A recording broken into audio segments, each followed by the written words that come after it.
Assalamu alaikum warahmatullahi wabarakatuh. Today we are going for the revision class. First of all, we will see the water chemistry and corrosion, the unit number 2. Already we have started the revision part. In that we have seen the two main answers. One is LAQ and two SAQs are there. So next question. Assalamu alaikum warahmatullahi wabarakatuh. Next question, today we are going to learn about the complexometric titration. If your notes are with you, it is very easy for you, or otherwise you just concentrate on the screen. So next question is there. We are going for the next LAQ, complexometric titration. Estimation of hardness using EDTA. We are calling it as a complexometric titration. What is the reason? Everything I will explain you in detail. Now you are having any doubt, you have to question me fast. Okay. So today we are going to learn about the EDTA method. In short, in lab also you have completed this one. Again I am explaining in theory. Okay, in theoretical part also they will ask you, and this is very important question in external and internal. Generally this question will come for 5 marks. So this question will be asked in different ways.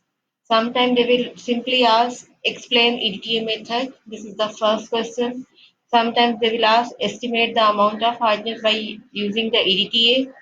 Or the third type of question, estimate the amount of hardness by complexometric titration.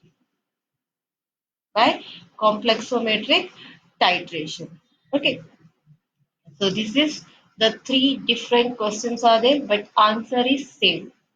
Now, in the estimation of hardness by EDTA method or complexometric titration, first of all, you have to write down what is the meaning of complexometric titration.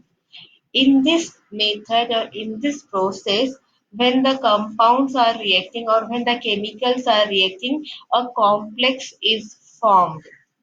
A complex is formed. It is a intermediate conditions will be there. We are calling it as a complex. So metric titration. That is the reason. Now clear? What is the reason why we are calling it as a complexometric titration? Complex will be formed. Metal complex will be formed when EDTA is reacting with the hard water, and that is the intermediate condition will be there, and that is the reason we are calling it as a complexometric titration. Okay. EDTA. What is the full form of EDTA? EDTA is nothing but ethylene diamine tetraacetic acid. The full form of EDTA is ethylene diamine tetraacetic acid. How to write down the formula or how to remember this formula? It's very simple. First of all, ethylene. Ethylene means two carbon atoms. Ethylene. It. Okay. So I have written here CH2, CH2. Two ethylene groups are there. Then we are getting ethylene diamine. Diamine means two amino groups. So here I am writing two amino groups with nitrogen. I am not writing NH2 because other groups are there. That is the reason directly I am not writing NH2. Two amino groups. So here I am writing two nitrogen. Tetra. Tetra means four. One, two, three, and four. Tetra. Then what is the acetic acid? So this is CH2. COOH is a acetic acid group. So I am attaching 1, 2, 3, 4 acetic acid groups. That is the reason the name of the EDTA is ethylene. E stands for ethylene. This is ethylene. Then this will stands for diamine, and next it will stand T stands for tetra, and A stands for acetic acid. Okay, ethylene. This is diamine again, and this is tetra acetic acid. Clear? I won't answer today, ma. If you are not answering me, then I will not understand. Are you understanding your doubts or not? So ethylene diamine tetraacetic acid. Now, generally in the EDTA method, directly EDTA we are not using. Why we are not using EDTA? Because it is insoluble in water. It is insoluble in water.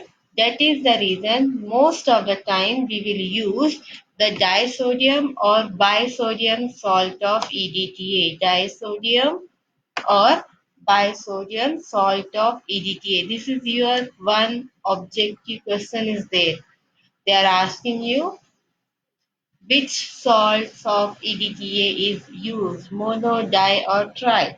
Then that time you have to write down disodium salts of EDTA is used. So what will happen? The acetic acid having the H plus, so this H will be replaced with the sodium. So 2H will be replaced here. See, if you compare the above structure and below structure, the two places hydrogen can be replaced by sodium. That is the reason we are calling this one as the disodium salt of EDTA. Clear?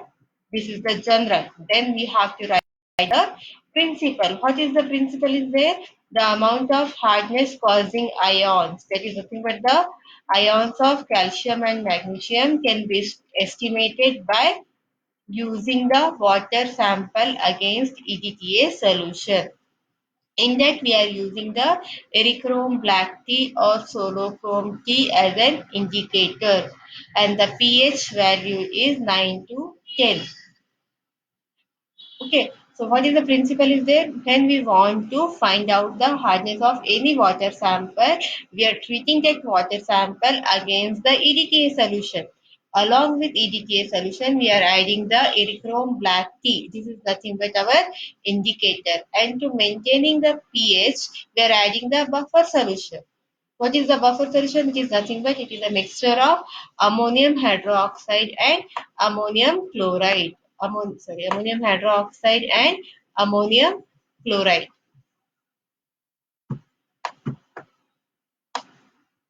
Ammonium hydroxide and ammonium chloride. So what is the procedure we'll see? First of all, we'll see the reaction. What is the, again I will explain you principle. When our hard water is there, in the hard water we are having some ions. Most of the time we are having the ions of calcium and magnesium. And these two ions are responsible for the hardness of the water. So when we are having any hard water, what we are doing? We are taking the hard water sample, we are adding the indicator and we are titrating against the EDTA solution by using the buffer solution also to maintain the pH. Okay, and what is the work of erythrome black tea or solochrome black tea? It is only showing the end point by change of color. By change of color. So see in the reaction, first of all I am taking the hot water. Our water is colorless. When my water is reacted or come in contact with erythrome black tea, EBT, erythrome black tea is different, EDTA is different now. EDTA is reagent, EBT is acting as an indicator. Don't forget, don't mix it. So when our hard water is come in contact with EBT, it will form a complex. It will form a complex and the color of the complex is wine red color. It is a wine red color. So calcium EBT or magnesium EBT is formed. Again, the property of complex, it is a weak and unstable is there. So after the formation of this first complex, our solution is titrated against the EDTA solution. This is running from the burette. So afterwards, when it will be reacted with the EDTA, the EBT will be removed in the water and it will impart its original blue color to the water sample. And as a result of it, again one complex will be formed. one complex will be formed. That complex is stable one. That is the reason we are calling it as a EBT complex or complexometric titration. So see here in the second reaction, whatever our reactants are, project is there in the first reaction, that is calcium EBT or magnesium EBT. It is reacted or titrated against the EDTA solution.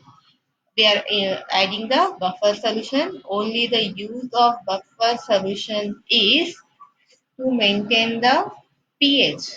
To maintain the pH. So after that, the EBT will be replaced by the EDTA. EBT is replaced by EDTA. We are getting the calcium EDTA or magnesium EDTA complex. And EBT will be released in the water. This is the all about the principle. Now, in this we require some chemicals. So we are going for the preparation of chemicals. Now I will wait for 1 second only. If you are having any doubt, ask me.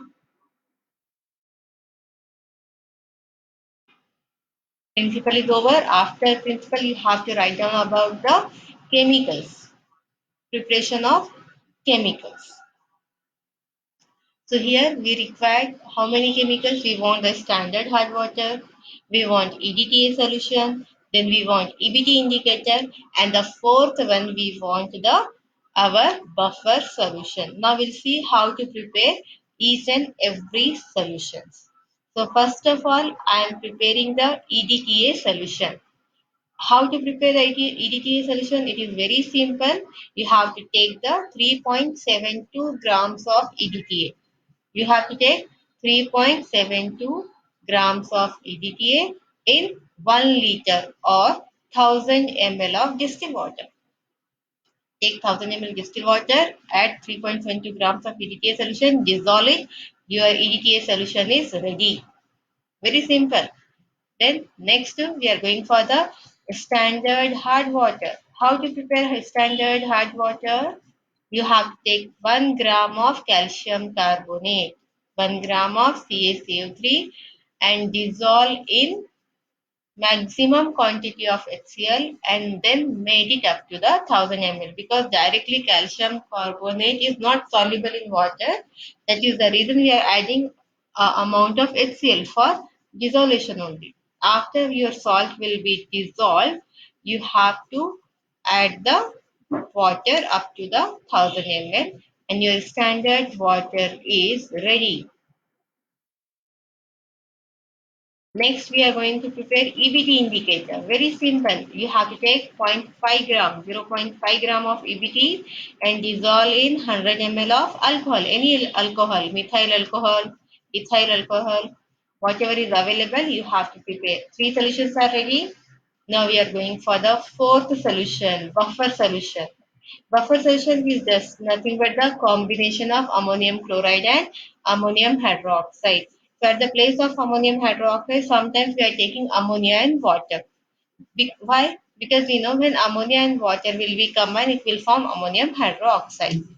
For the preparation of buffer solution, we are taking the 67.5 gram of ammonium chloride. We are taking 67.5 gram of ammonium chloride and 570 ml of ammonia.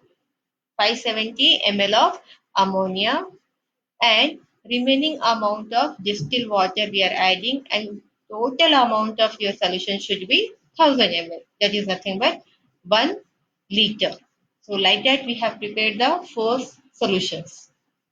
Now, experimental procedure. In experimental procedure, we have to find out different things in different ways now. If you want here, in general, we can find out total hardness, permanent hardness, and temporary hardness. By using a single procedure, we can find out all the type of hardnesses here. So that is the reason we are going for the procedure. Procedure is very simple. Before going for the procedure, we have to know what is the molarity of the standard water. So what is the molarity of standard water? How to calculate? Here I have written one formula. Weight of calcium carbonate divided by molecular weight of calcium carbonate. In the preparation section you have seen we have taken only 1 gram of calcium carbonate. We have taken only 1 gram of calcium carbonate. So I am putting here 1. And I know molecular weight of calcium carbonate is 100. So when I will divide it, I will get 0.01 molar. So it means molarity of my standard water is 0.01. Now after that I am going to calculate or I am going to calculate the temporary, permanent and total hardness. But before that one, I will calculate what is the normality of the standard water. Why I am going for the calculation of standard water? Because EDTA is unknown for me. So I want to know the strength of EDTA. So in this, what we are going to do, you have to fill your burette with the EDTA solution and take the 20 ml of standard water, keep it out, 20 ml of standard water, transfer it into the conical flask, then add one full dropper of buffer solution. Then you have to add 4 to 5 drops of EBT indicator. Shake nicely. Suddenly the color of the water will change. It is from colorless to wine red. Afterward, you have to start the titration against the EDTA solution which is running from the burette drop by drop. You have to add the drop by drop. Then afterwards, when you are titrating against the EDTA solution, slowly the color of the solution will be changes. When you are getting the sudden change from wine red to blue color, stop the addition of EDTA. That is nothing but your end point. And whatever burette reading is coming, that you have to note down as XML. So here formula is there. Standard water versus EBTA we are going to perform. The formula is M1V1 divided by N1 equal to M2V2 divided by N2. Since we are taking N1 and N2, N1 and N2 is nothing but the number of moles of water sample and number of moles of EDTA solution. We are taking it as 1. So no need to write down again and again. So my formula becomes M1V1 equal to M2V2. What is M1? Molarity of standard water. What is V1? Volume of standard water. M2, molarity of EDTA. V2, volume of EDTA. Volume of EDTA is nothing but your burette reading.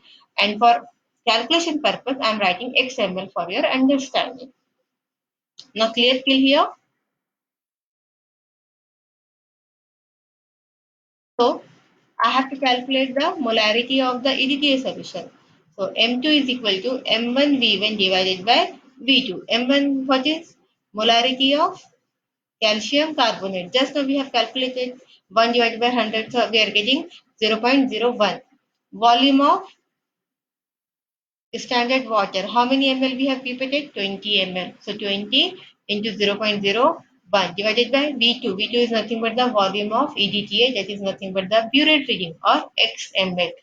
So after putting all the values, you can easily find out the molarity of the EDTA solution. Clear? Very simple. Already you have performed in the lab.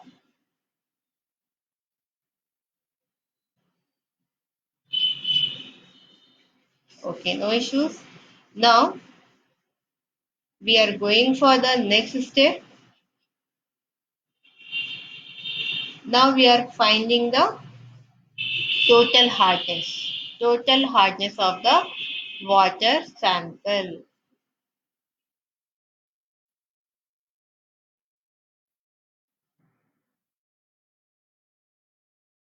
Now we are changing the sample of water here. Previously we have taken the standard hot water. Now we will take the some unknown sample.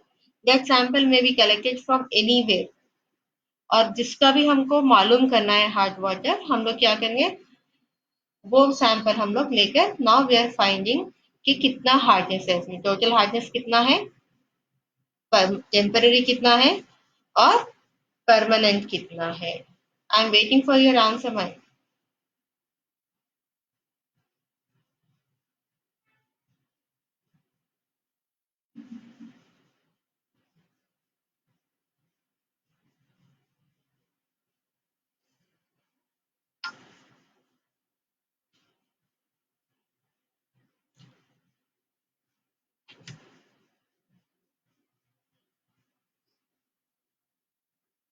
Okay. So now the next step, estimation of total hardness of water sample. So I will collect some water from anywhere or whatever water I want to find out. I will take the water sample, then I will pipette out the 20 ml of water sample and I will transfer into the clean conical flask. Same procedure is there what we will perform in the first step. I will fill my burette with the EDTA solution.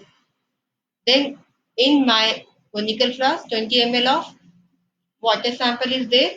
I will add 2 to 3 ml of buffer solution or a full dropper of buffer solution. Then I will add 2 to 3 drop of EBT indicator. What is the use of buffer solution? It is only helping to maintain the pH because whatever reactions are going on, I will maintain at pH 9 to 10. That is the reason only. Okay. So again, after adding the EDTA and EBT, the color will start changing. So when I will add the EBT, the water color will be changes from colorless to the wine red. And when I will titrate against the EDTA solution, slowly the color will be changed from the wine red to the blue. So here, when we are getting the blue color, you have to stop the addition of EDTA solution which is running from the burette. Now, whatever values will become or whatever burette reading is there, you have to note down it. Then by using this formula, you have to find out what is the molarity or what is the strength is there. So first of all, you have to calculate the molarity and afterwards you have to convert it into the hardness. So what is the formula is there? Here we are treating EDTA versus hard water. So for EDTA, I am taking M2V2 and for hard water, I am taking M3V3. So M2V2 equal to M3V3. So what is M2? Molarity of EDTA. It is known or unknown? Molarity is known or unknown? Molarity of EDTA is known because in the previous step we have calculated. Then V2, volume of EDTA, that is nothing but your burette reading or here I am writing YML. The third one, M3, molarity of water sample and V3 is nothing but the volume of sample. How much volume I am taking. Now I will put M3 equal to M2 V2 divided by V3. M2 you have to put the value of M2, value of V2 and value of V3 and whatever values will become that is nothing but the molarity of the hard water sample. Now afterwards you have to calculate the total hardness. In the second step, whatever procedure is done, it is for the calculation of total hardness. So what is the formula is there? Total hardness is equal to M3 into 100 into 1000 ppm. ppm is nothing but parts per million. Parts per million. Okay, so here we have calculated the total hardness. Now next we are going for the estimation of temporary and permanent hardness. One thing you have to remember now, what is the change in lab and in theory? In lab we are only calculating the total hardness. But in theory they are asking you to calculate the temporary hardness as well as permanent hardness. In a lab exam, if EDTA will become, that is the last step you are performing. There you have to stop the performance. But if you are writing in theory, you have to write down the this last step also. So what is the last step is there? Estimation of temporary and permanent hardness. Estimation of temporary and permanent hardness. For the finding out the temporary and permanent hardness, you just recall your previous knowledge. You know what is the difference between the temporary and permanent hardness. The hardness which can be removed by boiling, that type of hardness we are calling it as a temporary hardness. Okay, remember what is the temporary hardness which can be removed by boiling or carbonate and bicarbonate hardness is called as temporary hardness. And permanent hardness which cannot be removed by boiling, some special procedures are required. So the same knowledge I am utilizing here. So what I will do, I will take the 100 ml of the same water sample. I will transfer it into the 250 ml beaker. Then I will boil it for 15 minutes. Continue, I will boil it. So what will happen during the boiling? Whatever my temporary hardness is there, it will be removed. How it will be removed? Continuous boiling will convert it into the precipitate form. The temporary hardness will be converted into the solid form. So after my boiling procedure, I will just wait for some minutes. I will cool the liquid, then I will use the filter paper and I will filter the solution. And whatever residue will become on the filter paper, that is nothing but the temporary hardness causing salt. And after that, I am making the complete solution to the 100 ml. And how I am preparing this 100 ml? By using the distilled water. Clear? After the preparation of this solution, out of this stock, I will pipette out 20 ml of solution. Then I will convert it into the conical flask. Afterwards, same procedure. Again, I will add the buffer solution. Again, I will add the EBT indicator. And then I will titrate it against EDTA solution. The same procedure is there how we are going to perform in the last three steps. But here the formula will be changed. What is the formula will be there? Here again we are taking EDTA versus water sample is there, but we are calculating the permanent hard water sample. So what is the formula will become M2V2 is equal to M4V4. M2V2 equal to M4V4. Then here I will calculate what is M2? M2 is nothing but the molarity of EDTA. And what is the V2? V2 is nothing but the volume of EDTA. M4, molarity of the sample of water. And next, V4 is nothing but the volume of hard water. Clear? So now I will calculate M4 equal to M2V2 divided by V4. M2V2 divided by V4. So how I will go for it? M2 molarity it is known for us. After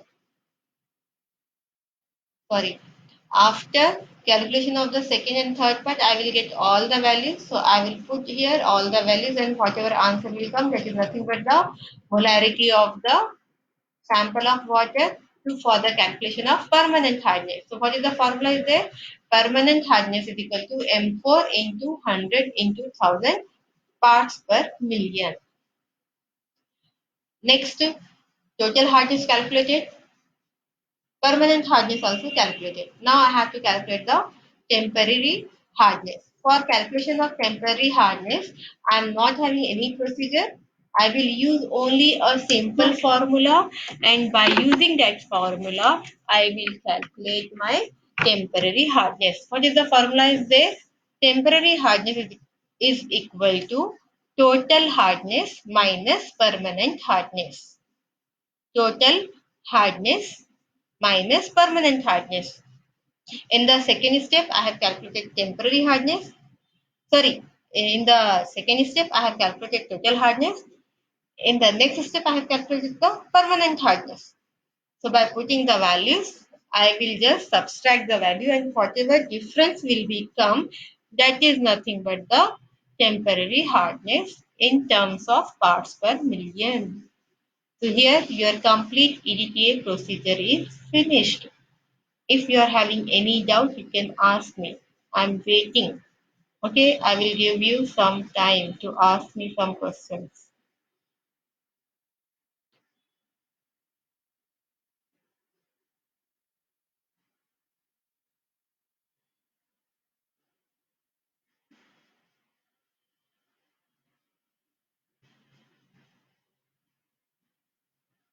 If you'll not ask any question, then I feel it's clear for everyone. You're not having any doubt.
Okay, I got message. It's clear for everyone. Thank you. Thanks so much.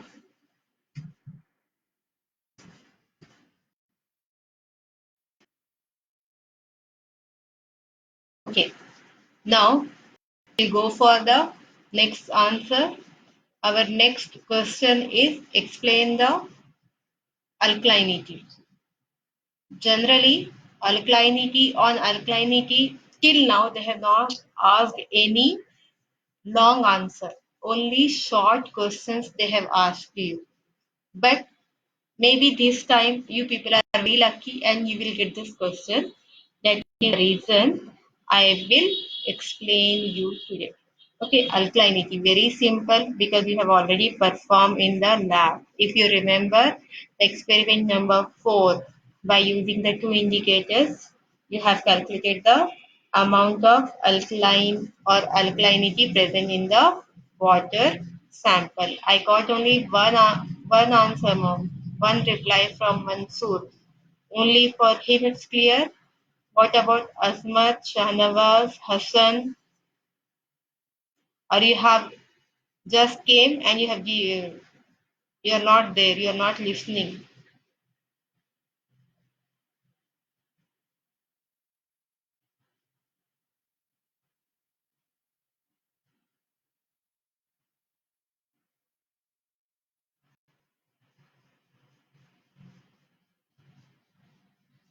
Okay, give me answer, ma'am. I'm waiting for your answers. Clear, ma'am. Okay, you have to give me everyone. You have to answer me, ma'am. Clear? Any doubt?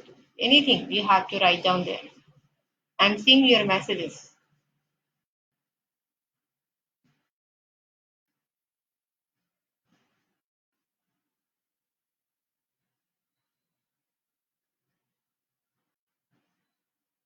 Use proper language, ma'am. Now we are going for the next answer. Our next answer, it is based on the alkalinity of water and its determination. Alkalinity of water and its determination. How to find out the alkalinity if alkalinity is present in the water. Generally, three ions are there which is responsible for the alkalinity of the water. What is the statement is given?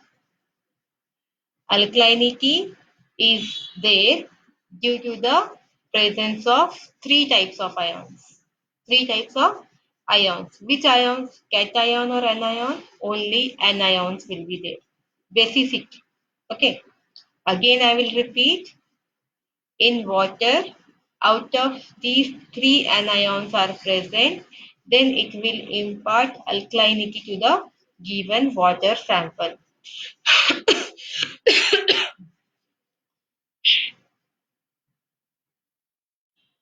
What I am telling? The presence of some ions are responsible for the alkalinity, and here we are discussing the three anions. First one is the carbonate, second one is the bicarbonate, and third one is the hydroxy ion. Carbonate means CO3 2 minus, bicarbonate means HCO3 minus, and hydroxy means OH minus.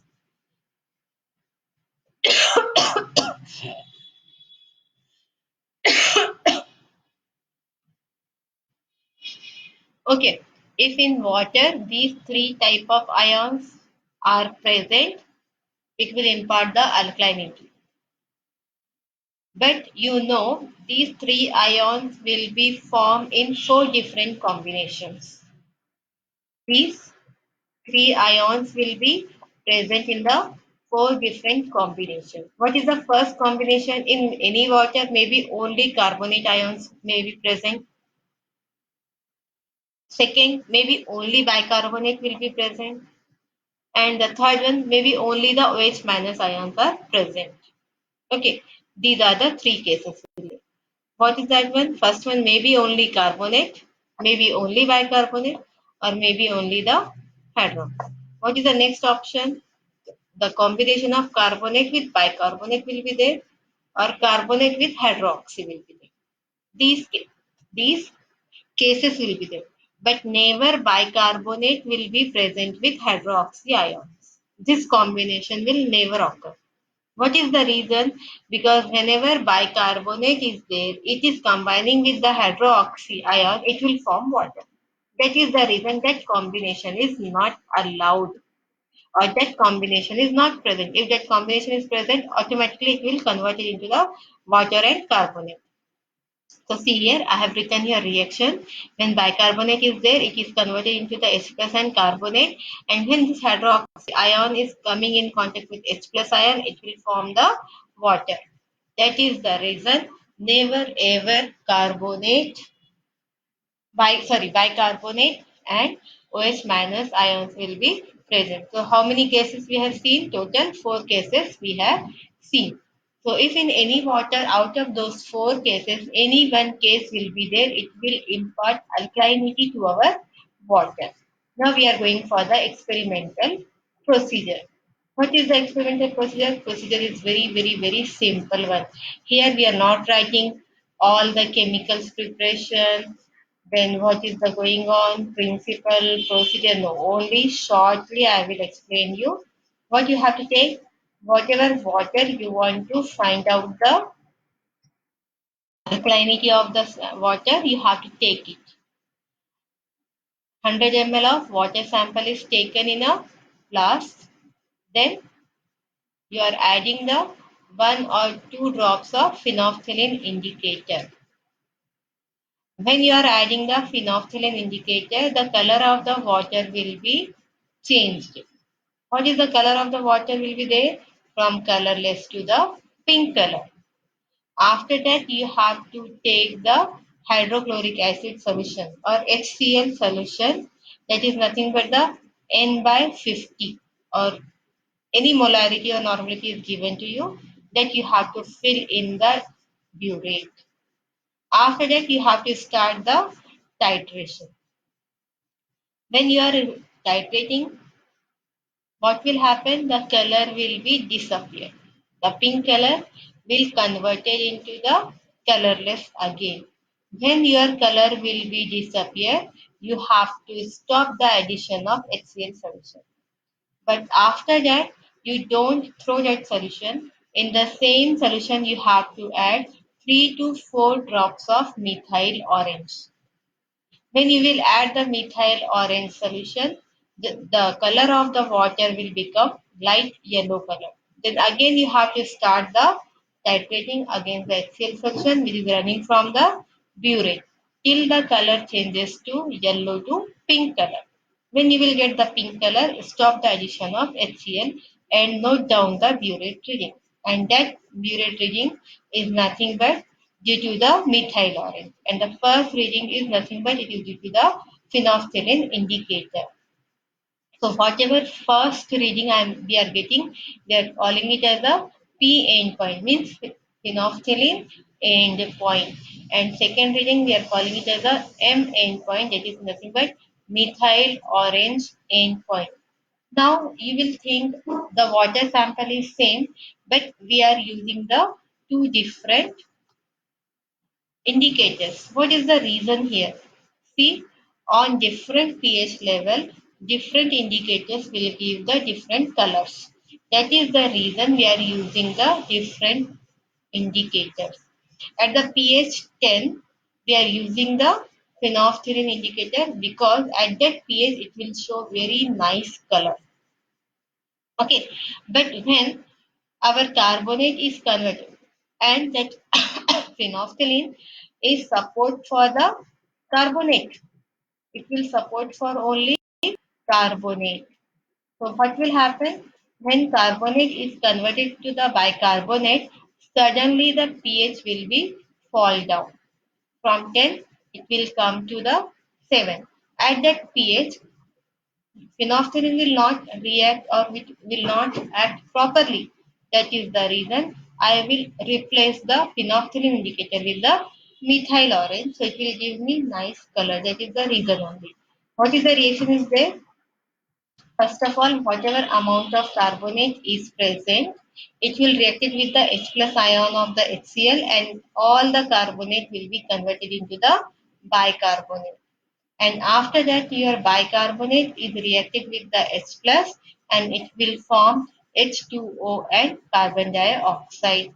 And whatever OH minus and H plus will be there, it will be formed in the form of H2O. So this type of reactions will be there. If in your water carbonate is there, this reaction will be possible. If in your water bicarbonate will be there, this reaction is possible. If in your water sample hydroxy ions will be there, this reaction will be possible. Or if combinations are there, then any two reactions will be possible. Now clear?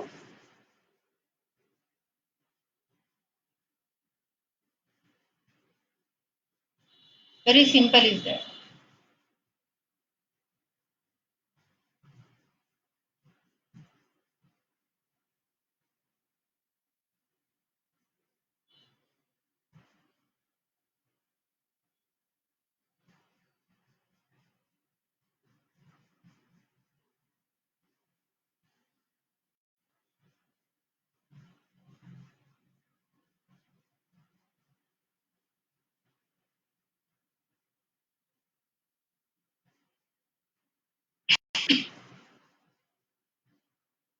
Okay, at my side.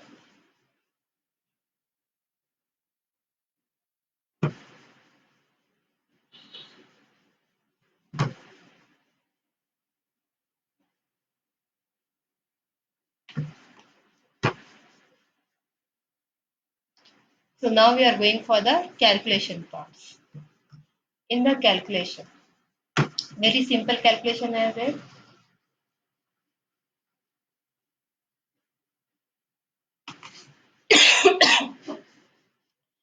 Answer is not completed now. Only theory part I have explained now.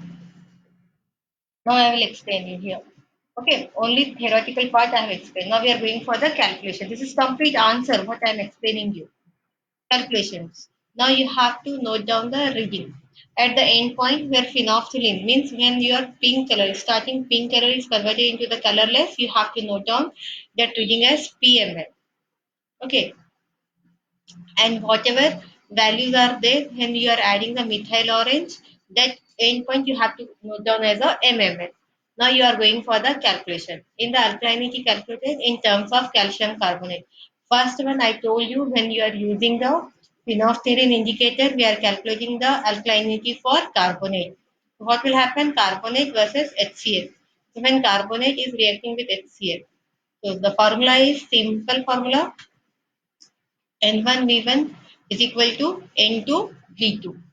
N1V1 is equal to N2V2, where N1 is nothing but the normality of carbonate, V1 is volume of carbonate, N2 normality of HCl, V2 volume of HCl. That is nothing but the burette reading or PMS.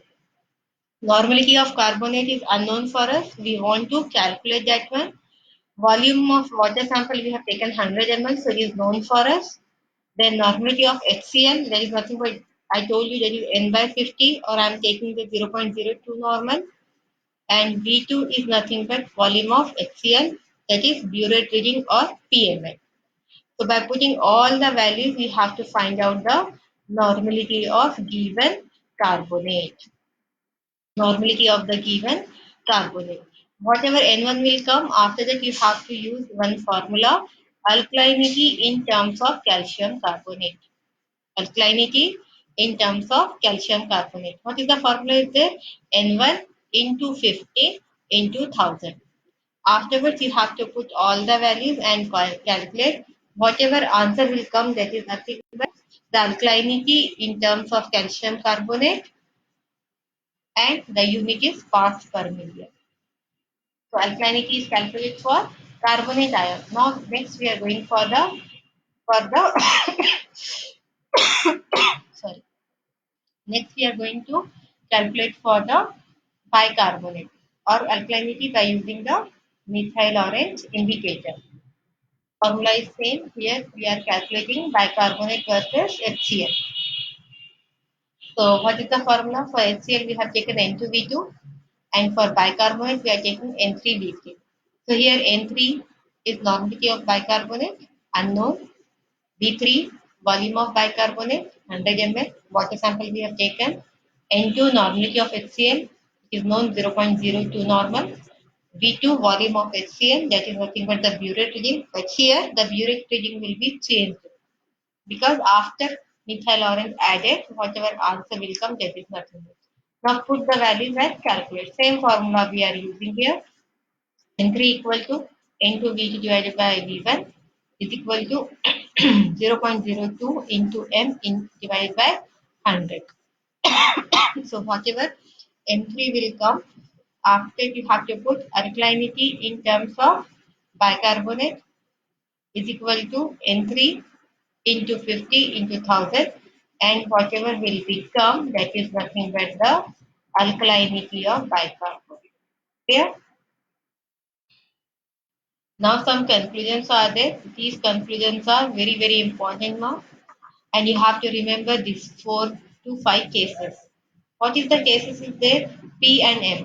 What is here? P stands for the end point of phenolphthalein. P stands for end point for phenolphthalein and M stands for end point of methyl orange. Phenolphthalein end point and methyl orange end point. By seeing the water, we cannot recognize which type of impurity or alkalinity is present in the water. But by simple calculations, we can predict that maybe this type of impurities or this type of ions are present, which is given alkalinity to the water. So some 4 to 5 cases are there. What is the first case is there?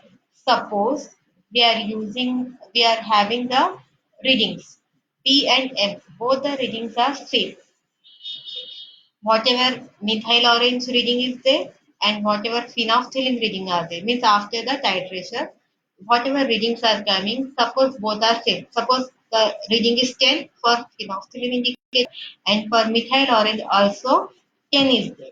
So what will it indicate in your water sample only hydroxy ions are present. If the P and M is equal, hydroxy ions will be there. Clear? Second case, suppose the value of P is equal to half of M. Half of M means M value is more. M value is more. At that time, only carbonate ions are present. At that time, only carbonate ions are present. The third case, what is there? P is less than half M. P is less than half M. If this is the case is there, that time carbonate and bicarbonate ions are present. And the fourth case, if P is greater than half of M. Okay, double of M value means 2P equal to M. If this is the case is there, then carbonate and hydroxy ions are present. Carbonate and hydroxy ions are present. And the last case, if P equal to 0, if the phenolphthalein reading is 0, at that time only bicarbonate ions are present. So here your answer will complete for alkalinity. Here our second LAQ will be over.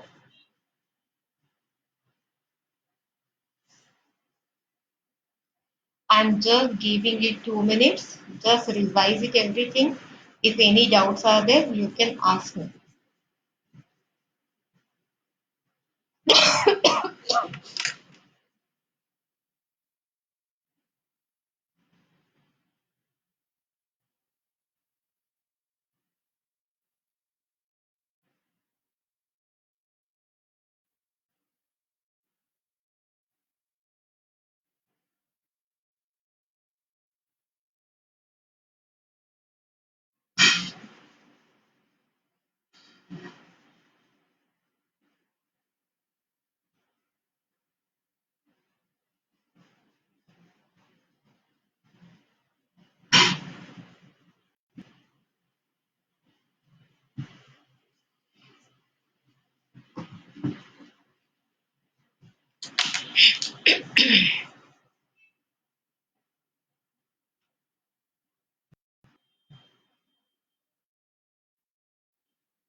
Okay, now we'll back to our explanation. So here two LAQs are over. Now problems are there. In the last class, I will show you all the problems. Now, sorry. Now again, we will start the last answer of this chapter, potable water.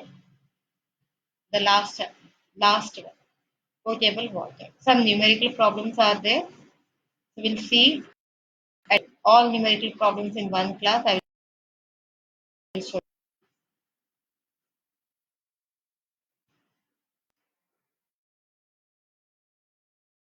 Exchange process already we have seen.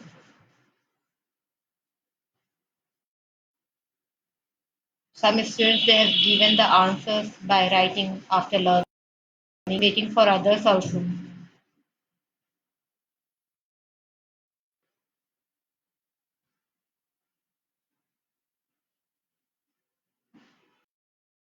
Now we are going for the last two topics, reverse osmosis and potable water. So reverse osmosis, you just tell me it is necessary to explain you reverse osmosis also because it's very simple. Only two definitions are there. If it is necessary, I will explain or otherwise directly I am going on the potable water.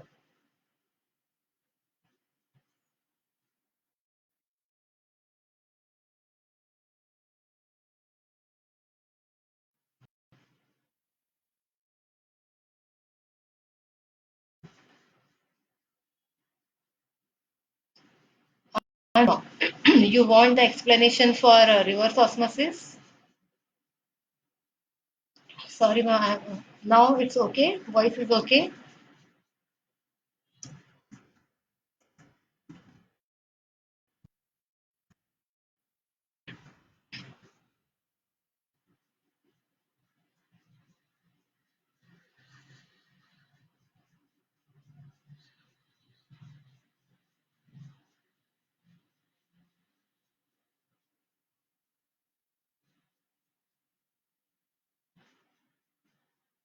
I think now my voice is okay.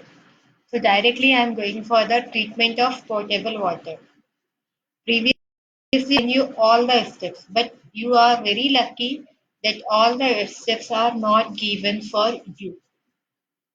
In the treatment of water, here I am showing you what are the steps are involved. First one, sources of water. Treatment, again I will repeat. In the treatment of water, some steps are involved. Through the flow diagram, I am showing you which steps are there. What are the steps are there? First step, you have to collect the water from the different sources. So we are calling it as the sources of water. Okay. Second one, we are going for the screening. In this, we are using the big screen and we are removing the suspended impurities. Third step is aeration. We are keeping the water in the open area to transfer the different gases from water to the atmosphere and atmosphere to the water. Then fourth one, sedimentation is there. Next one is the filtration. And next one is the disinfection or sterilization. And next one is storage and distribution. But you people are very lucky. They are not asking sources of water. They will not ask you screening, aeration, sedimentation, or filtration. Directly, if you see the syllabus, they are asking about the disinfectation, or simply they are calling it as a chlorination. Simply they are calling as a disinfectation or sterilization. Uh, Shanavas, can you just see, confirm me any other point they have included, or only chlorination is there? Just so now we are going for the only single step, disinfectation and sterilization. What will happen in our water along with some salts and impurities? Maybe it is a inorganic impurities, maybe it is a organic impurities, or maybe it is some suspended particles are there. Along with that, some pathogenic bacteria are also present. Pathogenic bacteria is also present. To remove that pathogenic bacteria, we are using the different procedures. We are using some different procedures. We are calling it as a sterilization or disinfectation. Sterilization.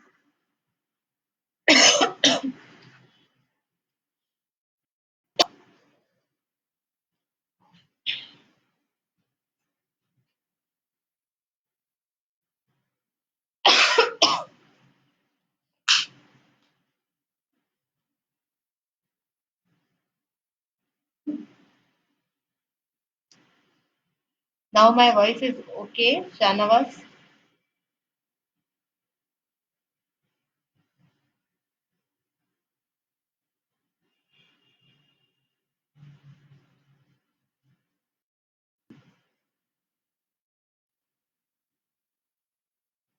Now okay.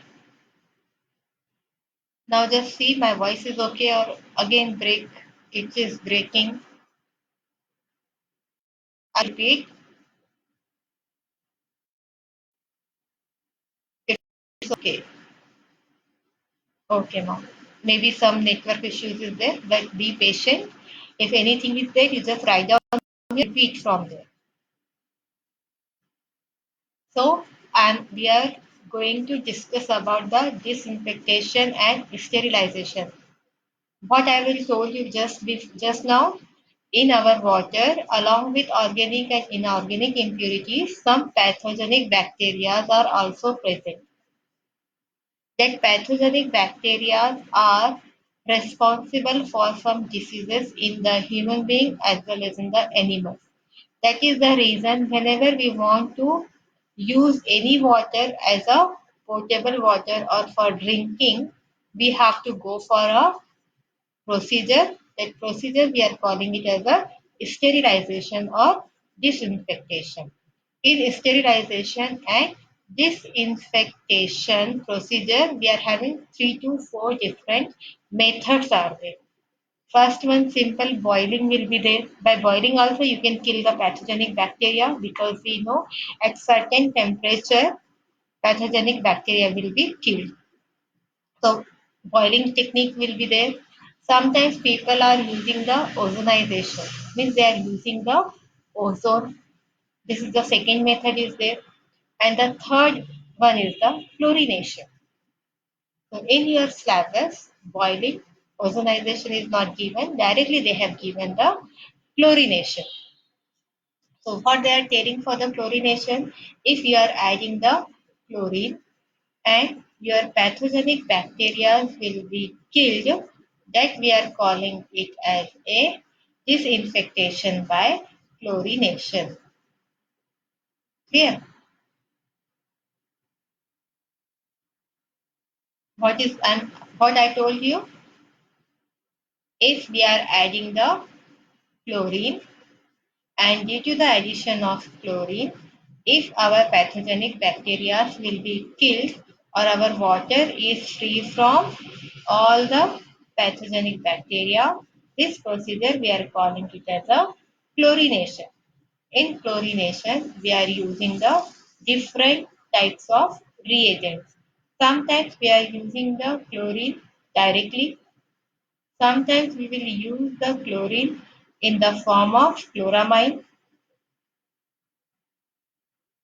Sometimes we'll use in the form of chloramine, and sometimes we will use in bleaching powder also.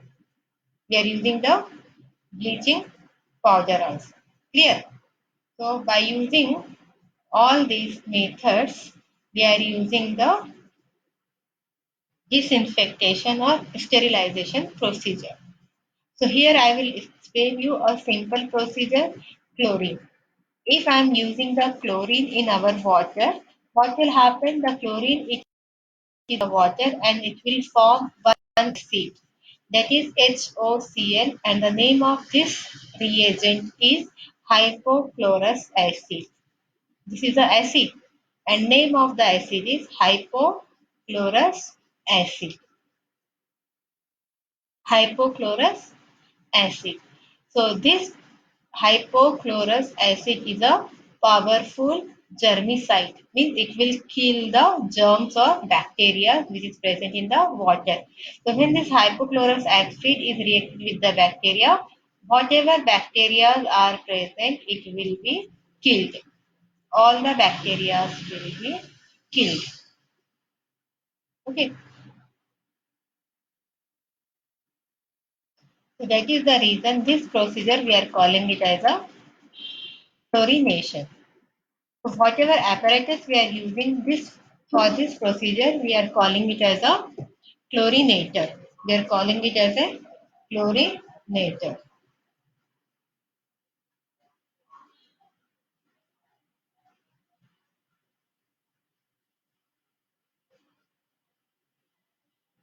It is clear because in at my side it is showing the video is stopped. Can you just help me by giving the answer?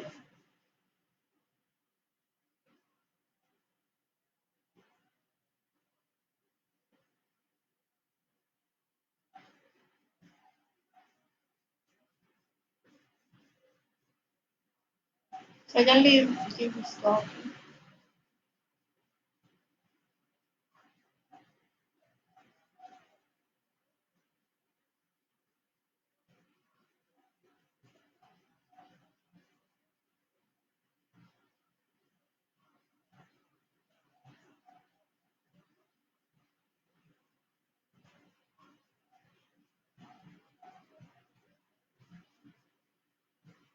Okay, sorry. I think now it's streaming very well. Okay, ma, thank you. Oh, in mobile it is not showing, so it is stopped. So till now it's clear, ma. So this procedure is very simple. I told you again, I will explain. Okay, now just log out and log in now. If you will log out and log in easily, it will work. So now again I will explain the reactions. What will happen when chlorine is added into the water? It will form the hypochlorous acid.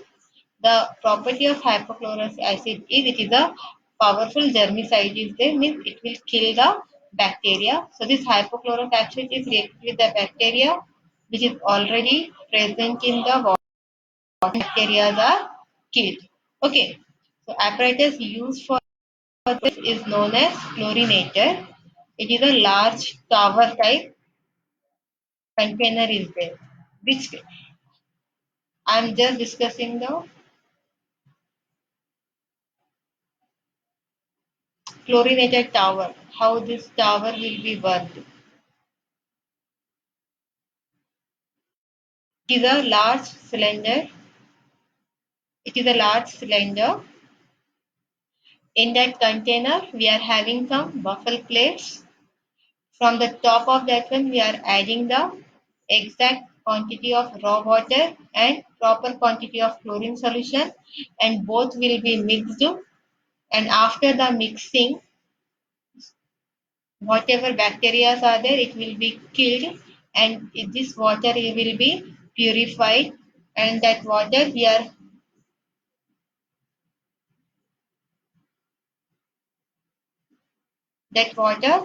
can be removed from the bottom, and that water is clear. Okay, so simple methods are there. Some factors are there which will be affect on it, on the efficiency of fluor. What is the first factor is there? Temperature. He is telling the rate of reaction with enzyme increases with temperature. As the temperature increases, the rate of reaction of the enzyme will be increases. That means the death rate of microorganisms will be increases as temperature will be increases. This is the first case. Means if the temperature increases, death of the microorganism also increases. Then second one, time of contact. What is the time of contact? Death rate of microorganisms by chlorine is proportional to the number of microorganisms remaining alive. Means every time how much amount of chlorine we are using and whatever reaction is going on, at that time how many bacteria will be lived. They are not killed. So that time will be also considered. Okay.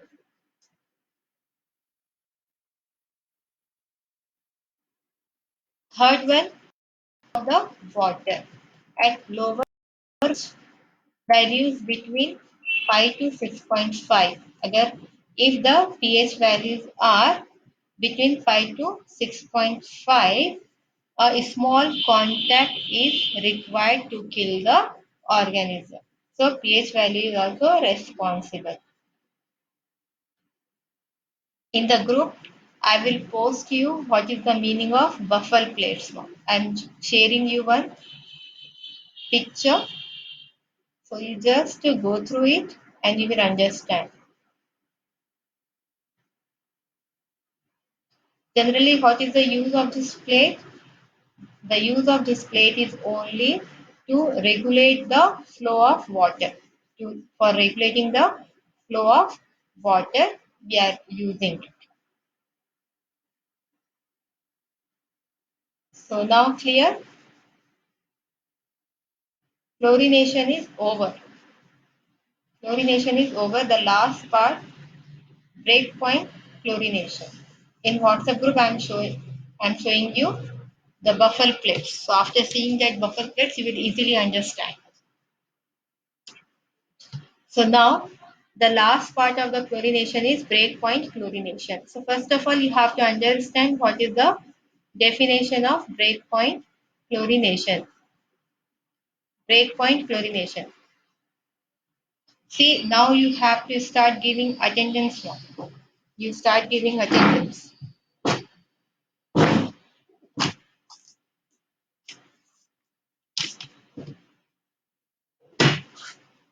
Breakpoint chlorination. So first of all, I will tell you what is the meaning of breakpoint chlorination.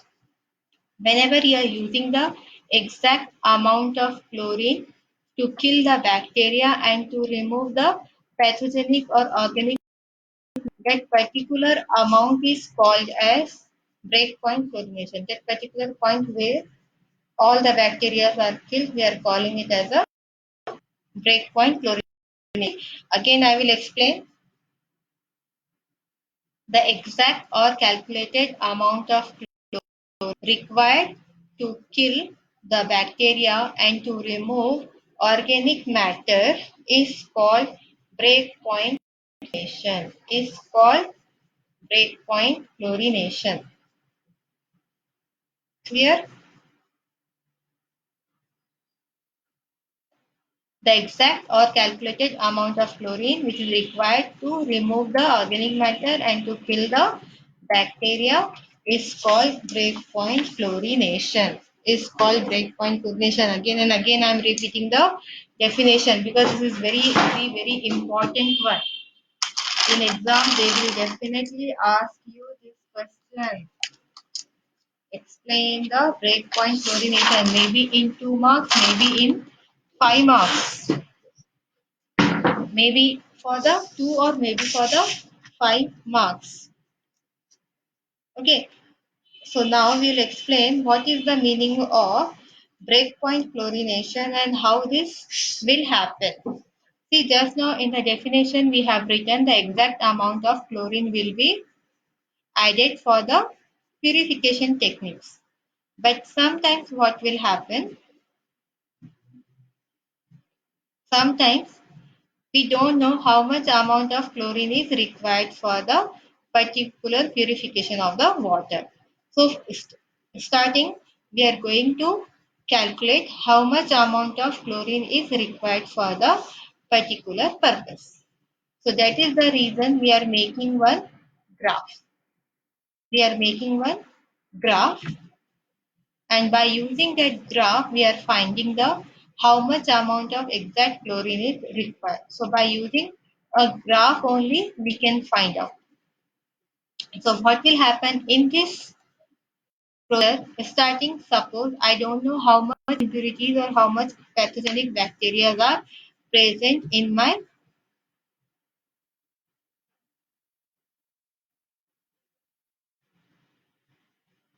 I don't know how much amount of chlorine is required. So what I will do, I will go for a procedure. In that procedure, I will take a water sample in a tank and I will add, suppose, a gram of chlorine. A gram of chlorine. So what I will do, after that mixing of chlorine, I will see what is going on. So I will observe only oxidation of the chlorine will be there. Nothing will happen. Bacteria will remain as it is in the water sample. My purpose is not over. I want to kill the bacteria. I want the pure water. So what I will do? Again, I will increase the amount of chlorine. So what I will see, whatever chlorine is there, it is converted into the chloramine. It is converted into the chloramine. Then again, our bacteria are alive in the water. So again, I will increase the amount. Here, what will happen? This chloramine will be there, and whatever amount is there, it is utilized and all the bacteria are killed. All the bacteria are killed. So that particular point, I am calling it as a breakpoint chlorination. And suppose after that also if I will add the excess amount of chlorine, it will be removed or it will be present as it is in the form of residual chlorine in the water. Residual chlorine in the water. Okay, so this particular procedure we are calling it as a breakpoint chlorination. And for getting the amount, we are plotting the graph. So we are calling it as a breakpoint chlorination.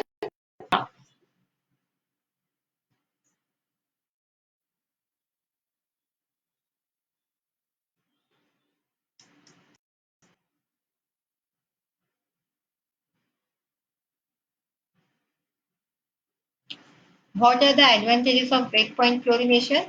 It is very effective and economical, means it's very cheap. Chlorine is cheaply available. Then next, what is that one? It is stable and it will require very small space for the storage. One, it can be used at high as well as low temperature. Temperature will not having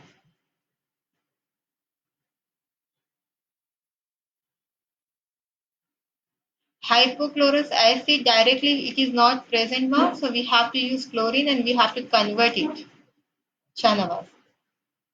It is stable and it will require a small space for storage. Then fourth one, it does not introduce any impurity in the water, means it is not imparting any other impurity. And it is 100% destroying the all type of disease producing bacteria. So these are some advantages and some disadvantages also there. What is the first disadvantage? If we are using the excess amount of chlorine in any form, it will give some bad taste and odor to the water. The next, what is the next disadvantage? Excess chlorine produces irritation or mucous membrane. Then third one is the it is more effective below 6.5. If the pH is more, then it is not having that much effectiveness. Some advantages and disadvantages of the chlorination technique.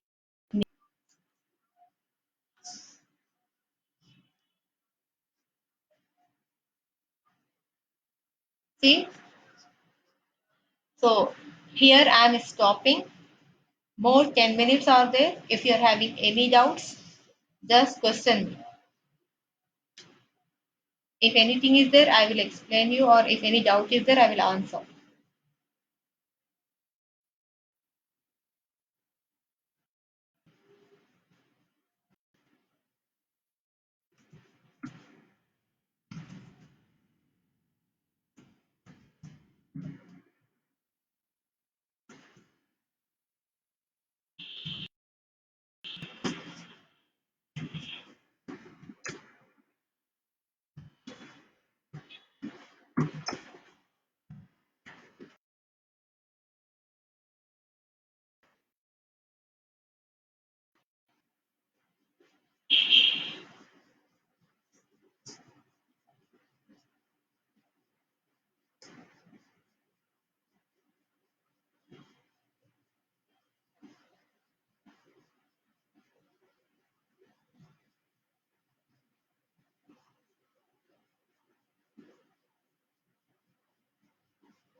So tell me if any doubts are there. I'm waiting for your questions.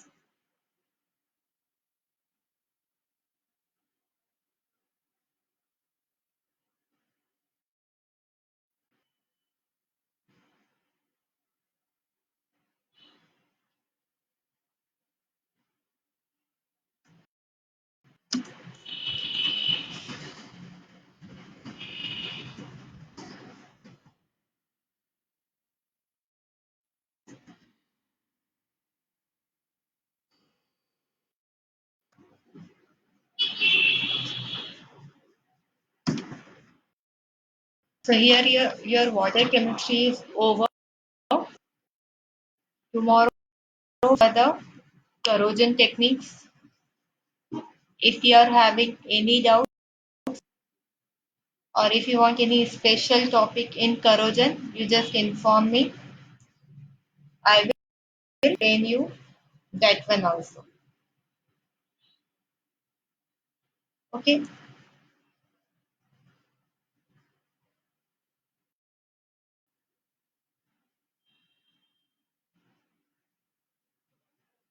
Those who are present, I have given the attendance. Don't worry. I'm adding all the students, but inform your friends. Be present on sharp timing because it is observed by the principal sir. So I think no questions, no worries. So one small announcement is there now. Listen carefully.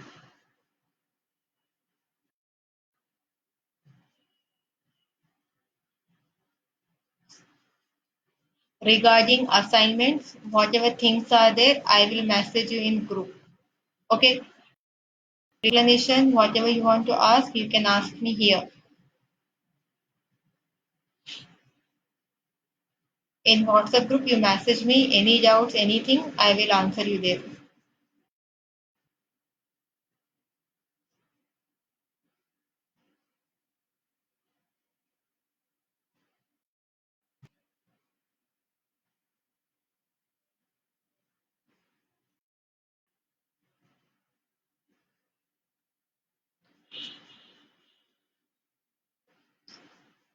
Regarding explanation, any doubt is there? All notes are with you. If you are having printer at home, take down the printouts and start preparation of it. After opening of the college, the directly exam will be there. You are not getting extra time. So today only one 10 members are present out of 39. So inform to everyone they are not coming. It will affect on your internal and external exams. These attendance are considered.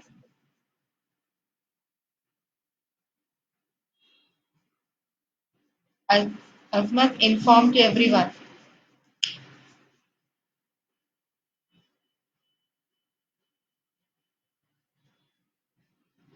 These attendance are compulsory.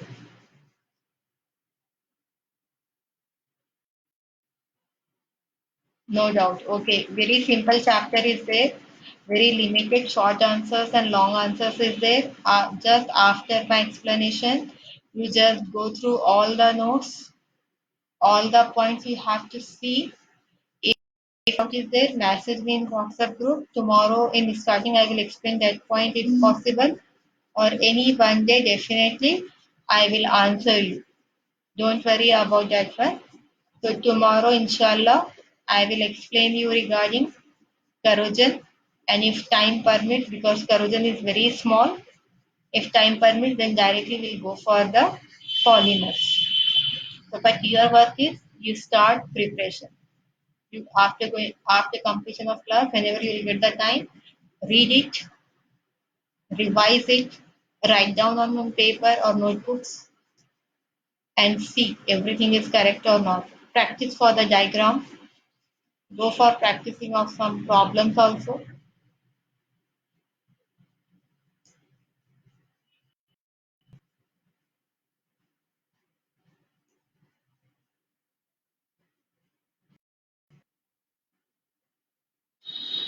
Inshallah, I will send you all the university papers. One day we'll discuss all the university papers till the syllabus. I'm having all the supply and regular papers. So one day we will discuss all that one. So my first target revision is there. After revision, I will go for the university exam paper. Simultaneously, I am discussing that one also. But I will show you how the paper will come for chemistry, how to solve it, which part is more important in a unit, which one having the more weightage, and everything we will see. My request to all students attend the classes. Problem. Definitely, you will face the problem.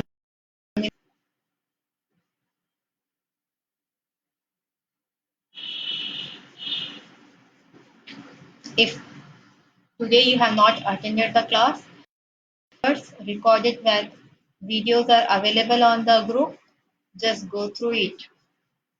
Okay.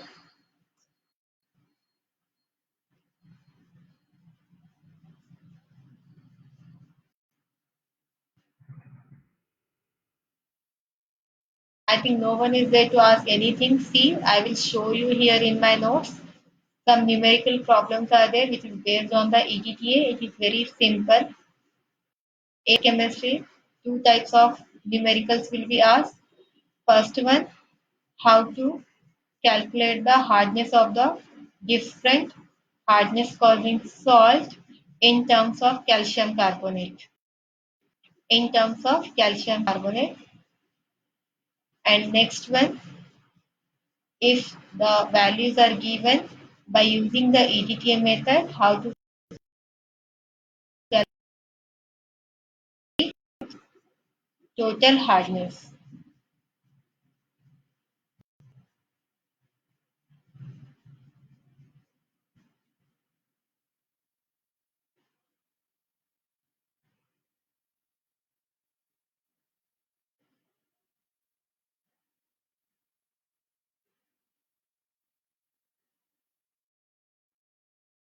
Showing you here.